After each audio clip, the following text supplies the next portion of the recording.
Disangka turis, ngomongnya pakai Sunda, tapi kritiknya bikin semua orang di Pangandaran auto nengok. Sebuah video dari akun Instagram, Laura Hermawati, mendadak viral.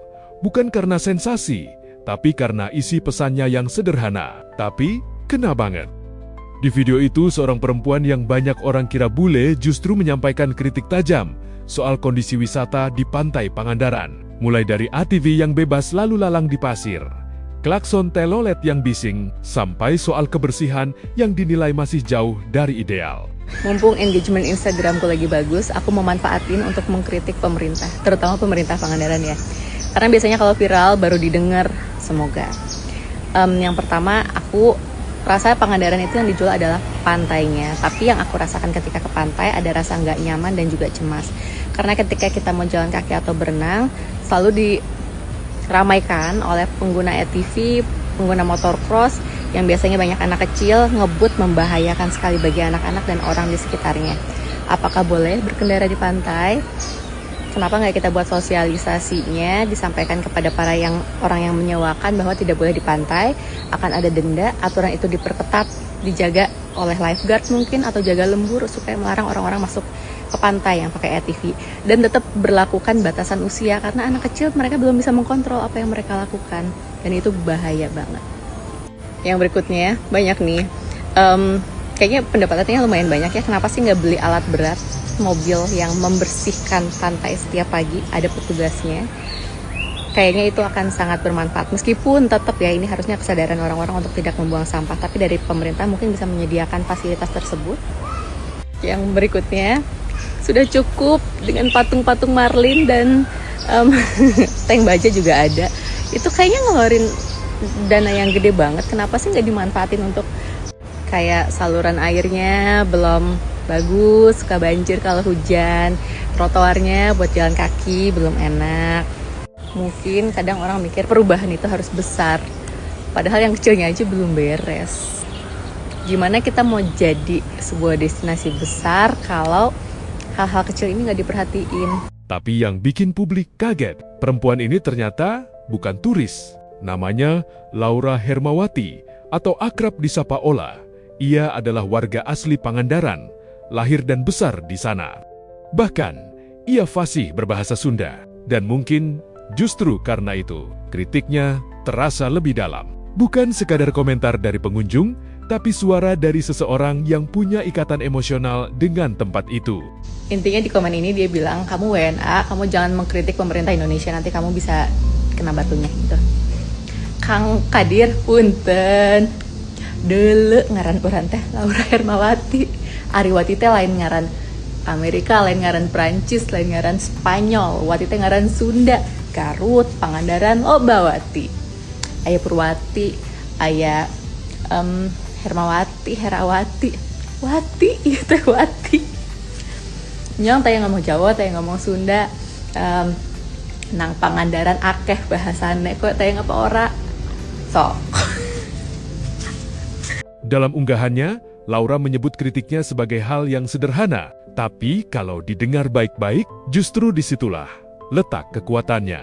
Ia menyoroti soal kendaraan yang masuk ke area pasir tanpa batas yang jelas. Padahal, itu menyangkut keselamatan pengunjung, apalagi anak-anak. Lalu soal ATV dan motor mini yang menurutnya perlu pengawasan lebih ketat, termasuk batasan usia pengguna, belum lagi kebersihan pantai yang masih jadi PR. Dan satu hal yang cukup menyita perhatian, larangan klakson telolet di kawasan wisata. Buat sebagian orang mungkin hiburan, tapi buat yang lain, itu bisa mengganggu, bahkan berpotensi membahayakan. Namun yang paling penting dari semua itu, kata Laura, adalah satu hal. Penegakan aturan bukan cuma dibuat, tapi benar-benar dijalankan dan diawasi. Menariknya, Laura tidak berhenti dikritik. Ia juga menawarkan solusi. Beberapa bahkan disebut tidak butuh anggaran besar, seperti pengaturan zona, peningkatan pengawasan, hingga alat kebersihan yang lebih memadai. Artinya, ini bukan sekadar mengeluh, tapi mengajak untuk berbenah. Respons pun datang dari pemerintah daerah. Bupati Pangandaran, Citra Pitriami, memberikan tanggapan langsung. Ia mengapresiasi masukan tersebut dan mengakui bahwa beberapa aturan sebenarnya sudah ada. Namun, implementasi di lapangan masih jadi tantangan.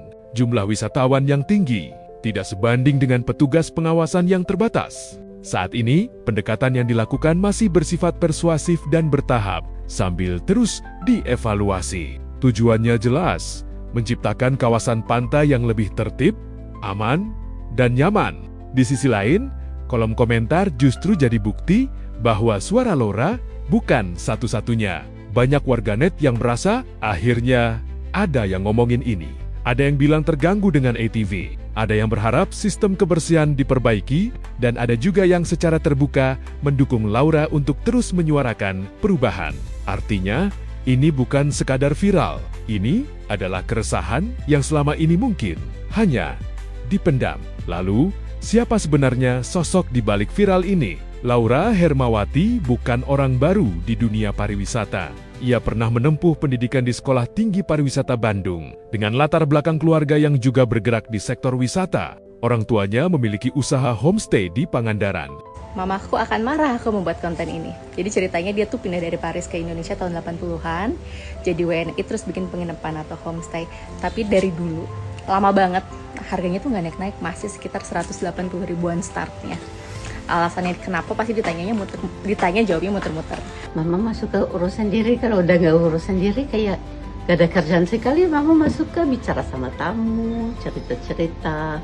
Jadi tamu juga senang, lebih dekat. Ini 3 dari tahun 90, 180 ya weekday. Termasuk sarapan.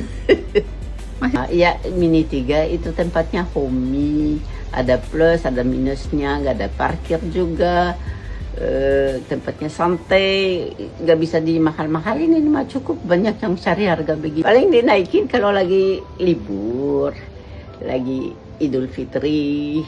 Mama suka kasihan sama tamu ya? Ya kasihan. Kenapa kasihan sama tamu? Kan kita keluarga besar.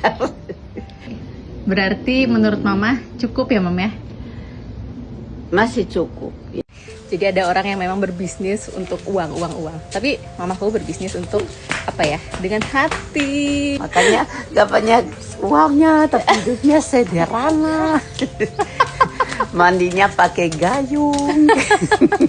Ini sukanya saya. Oke. Jadi ada satu kata yang sangat menarik hari ini adalah kata cukup. Tidak usah berlebihan. Di dunia yang terus mendorong manusia untuk lebih, mamahku memilih untuk cukup. Jadi, apa yang ia sampaikan bukan tanpa dasar. Ia paham bagaimana wisata seharusnya dikelola. Ia tahu apa yang dirasakan wisatawan, dan ia juga peduli, karena ini adalah rumahnya sendiri. Fenomena ini jadi pengingat bahwa kritik tidak selalu berarti menjatuhkan. Kadang, justru itu tanda kepedulian. Media sosial hari ini bukan cuma tempat hiburan, tapi juga bisa jadi ruang kontrol publik, tempat di mana suara masyarakat bisa langsung terdengar, bahkan sampai ke pengambil kebijakan. Sekarang, pertanyaannya bukan lagi soal viral atau tidak, tapi apakah semua ini akan berhenti di sini? Atau benar-benar jadi titik awal perubahan? Karena harapan itu jelas. Pantai Pangandaran bukan cuma indah, tapi juga harus aman, bersih, dan nyaman untuk semua orang.